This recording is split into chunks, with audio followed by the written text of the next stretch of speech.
Now we will cover the 10 days of Dhul Hijjah. The days are very special, and we all know that the Messenger Muhammad ﷺ has said worship done in these 10 days is more beloved to Allah than any worship done in any other day of the year. Pay attention that ما من أيام العمل الصالح. العمل الصالح. العمل الصالح. So here this is عام. It's general. So what kind of worship did the Messenger Muhammad ﷺ say? العمل الصالح. This includes Salah, all types of Salah. This includes like sadaqah, yes, all types of sadaqah. طيب, does this include worship of the night and worship of the day? Yes, both. Since he did not specify alayhi salatu wasalam, it is general. And it also means that any worship that you do in these 10 days is better and is more rewarding and it's more beloved to Allah subhanahu wa ta'ala than the worship that you do outside these 10 days. So let's say that a person fasts, for example, 1 day on, 1 day off, outside the 10 days. That is beloved to Allah subhanahu wa ta'ala. But fasting in the 10 days of Dhul Hijjah is even more rewarding than fasting outside the 10 days of Dhul Hijjah, excluding Ramadan fasting. What about Qiyamul Layl? If you used to pray, for example, for 30 minutes outside the 10. It is more rewarding if you prayed them in the 10. So in the 10, doing the same worship, you will get more reward. So definitely, it is common sense. These days, you do not want to miss out on them. And unlike Ramadan, when we have Laylatul Qadr, which is one night, which is unknown which night of the 10 nights is it, the 10 days of Dhul Hijjah, every single day and every single night is an opportunity for us to make the best out of it. And a day that you don't invest in is a day that is lost. That's why we should try our best not to miss out on any opportunity. So we're talking about adhkar during the day, adhkar during the night. We're talking about, the nawafil, like nawafil ibadat, preferred worship, preferred salah, siyam, dhikr, engaging in dhikr. You're tired, engage in dhikr. You want to do a khatma, like recite the Quran and finish the whole Quran, you can do that. Qiyamul Layl, the obligatory worships, trying to perfect them as much as possible. Leaving haram, as we have mentioned earlier, that leaving haram is a worship, remember? Said leaving haram is a worship. Of a person is engaging in haram. He's addicted to a certain type of haram. In the 10 days, he left this haram for the sake of Allah subhanahu wa ta'ala. He's definitely rewarded. And the reward in the 10 days of Dhul Hijjah is even, subhanAllah, multiplied. He gets so much. Tawbah, repentance to Allah subhanahu wa ta'ala.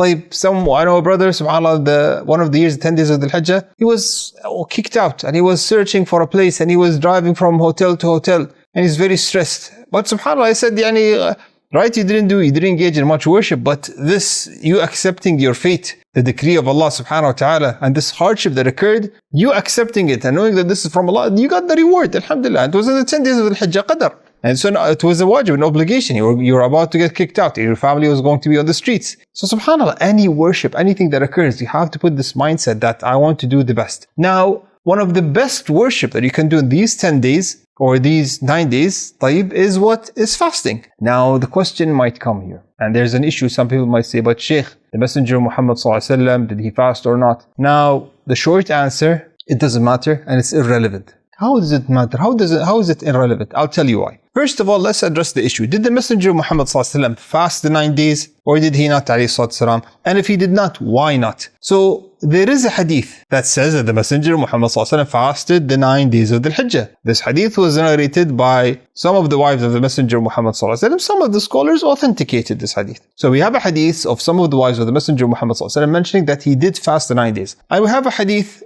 in the Sahih of Aisha radiallahu anha said the Messenger Muhammad ﷺ never fasted the days of Dhul Hijjah. So here we have two hadith that are contradicting.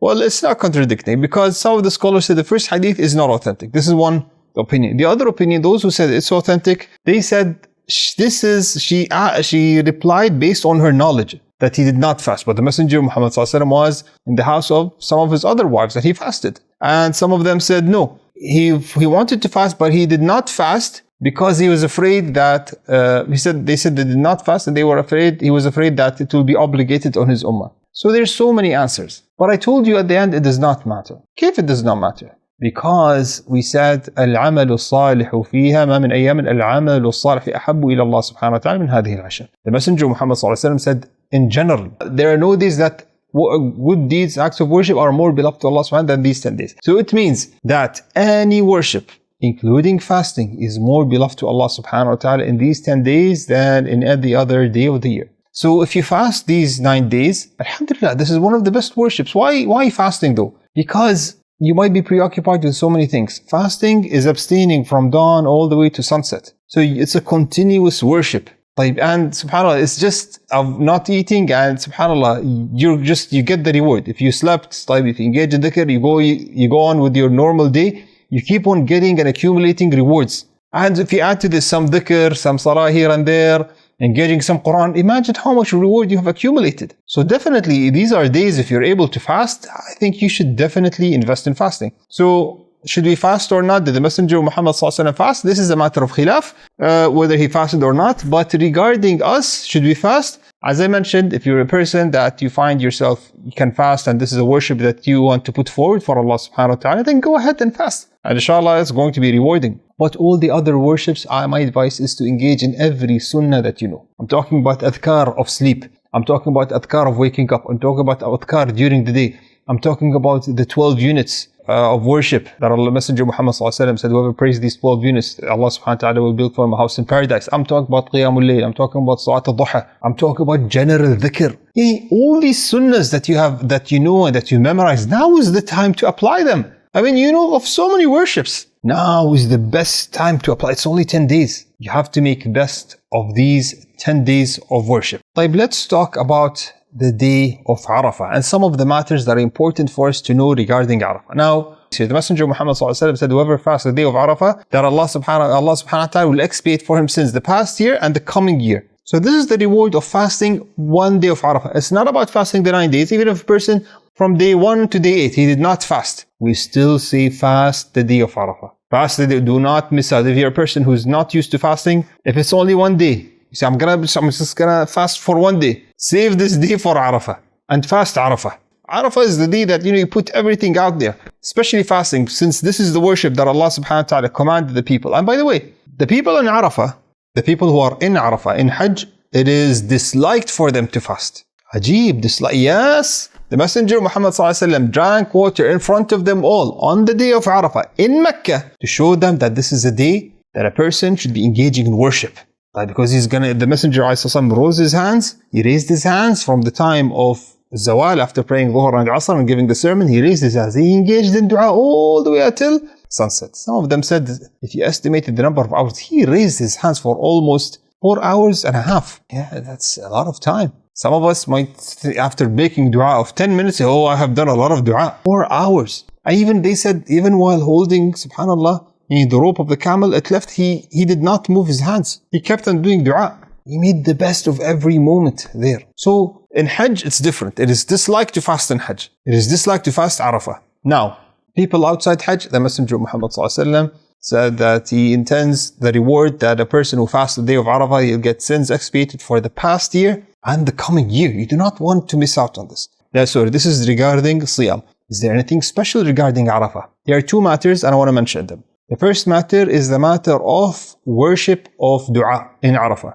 The Messenger Muhammad said, in the Hadith, the best statement that I have said, me and the messengers before me, La ilaha illallah wahdahu la sharika lah, lahul mulk lahul hamd wa ala kulli shay'in qadir. And the best dua is the dua of the day of Arafah. So it said, خير ما قلت أنا والنبيون قبلي لا إله إلا الله وحده لا شريك له له الملك له الحمد وله كل شيء قدير. This is the best thing that was said by me and the previous messengers. لا إله إلا الله وحده لا شريك له له الملك له الحمد وله كل شيء قدير. He said it in this same dua, same hadith. And then he said, the best thing that I have and the best dua is the dua of day of Arafah. لا إله إلا الله وحده لا شريك له له الملك له الحمد وله كل شيء قدير. Take the opinion that you say it 100 times during the day, in the morning, and 100 times in the masa. And there's an authentic hadith that supports this, wallahu alam, that the first 100 times, there's a hadith and there's some narration that mentions another 100, which many of the scholars authenticated. So it's 200 per day, 100 during the day and 100 during the night. And the hadith mentions, حتى يمسي, so until the evening, and in the evening he starts the other 100.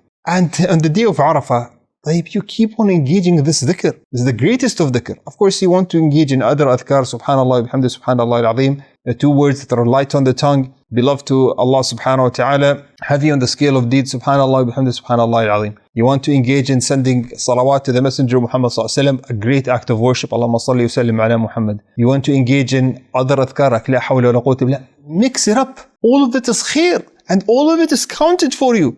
And any worship done in these 10 days is more beloved to Allah subhanahu wa ta'ala. So try to make the best of these opportunities. So the day of Arafah, we want to fast the day of Arafah. Problem, some sisters will say, Shaykh, I got my menses. And remember what we said? That whatever Allah decrees, we accept it. And that accepting this fate is part of worship. This is part of patience. That we love the commands of Allah. What did Allah command the woman if they get their menses in fasting? That they do not fast. So if Arafah comes and a woman is in her menses, Allah, she intends that I'm not going to fast, abiding and obeying Allah subhanahu wa ta'ala. My intention, my niyyah was to fast, but I left it because of Allah. You'll get your reward. Because the only thing that stopped you, this is our opinion of Allah. The only thing that stopped you is what? Is the menses. Otherwise, you would have fasted. So don't feel bad. But I'm saying, sisters, engage in all the other worships. Engage in all the other worships. So this is one matter. Another matter here is, what about the Messenger of Muhammad when he said, وَخَيْرُ الدُّعَاءِ دُعَاءُ يَوْمِ عَرَفَةٍ? Is this specific for the people in Hajj, or is this general that everyone should engage in dua the day of Arafah? Now, before addressing this issue, let me remind you, those who are not in Hajj will be what? You'll be fasting. But if you're fasting, is there a dua that is mustajab for a person who's fasting? Yes, so it's not going to harm you either way. Either way, you are going to be engaging in dua. And a lot of dua. Because you're fasting. And a person who's fasting, his dua is accepted. So you have to engage in dua. But another thing is when the Messenger of Muhammad sallallahu alaihi wasallam, وَخَيْرُ الدُّعَاءِ دُعَاءُ يَوْمِ عَرَفَةٍ, yes, some scholars said this is specific to the people of Arafah. In Arafah, in Mecca. But some of them said no, the hadith is general. The hadith is huwa aam. It's general. So it includes those who are on Hajj and those who are not on Hajj. And ya akhi, we seek, the reward from Allah subhanahu wa ta'ala, and since it's a matter of khilaf, and subhanallah, what the hadith entails and what it points to in terms of linguistically, and the wording of the hadith is general. So you might see that this is even stronger, that it's general for both. So we say, acting upon this opinion, we say, khalas, we engage in dua. We engage in dua. That khalas, this is the day of Arafah, and we engage in dua. Acting upon this type. So this is something that we want to work on. Another point here that I want to mention is what is called at-ta'rif. At-ta'rif is, some of the companions did it, which is like Ibn Abbas. They go into the masjid, at the time of Asr, just like the people in Arafah, at the time of they stay in the masjid engaging in worship. Some of the companions did it, others considered it bid'ah. So it's a matter of dispute at the time of the companions. Okay, like Ibn Umar and Abdullah bin Abbas. Now, Abdullah bin Abbas used to say it's okay. Salim Mawla bin Umar, and Ibn Umar used, Wallahu alam, if I remember correctly, this is what Ibn Wadah has mentioned, that it's considered, some other companions considered this as an innovation. Now, they're not talking about the dua. They're talking about coming in the masjid and doing a special worship, doing something new in the masjid because of Arafah, specifying something new because of Arafah. If a person just went to the masjid, because it's an act of worship, and I want, in all the days of Dhul Hijjah, I want to engage in worship as much as possible. I want to go and wait for the Salah to gain more reward. Jazakallah khair. So you're doing it to attain the reward in Arafah and outside Arafah. But specific worship in Arafah, this is where some of the scholars said it's a problem. Either way, this is different than engaging in dua. A person could be engaging in dua at home or anywhere.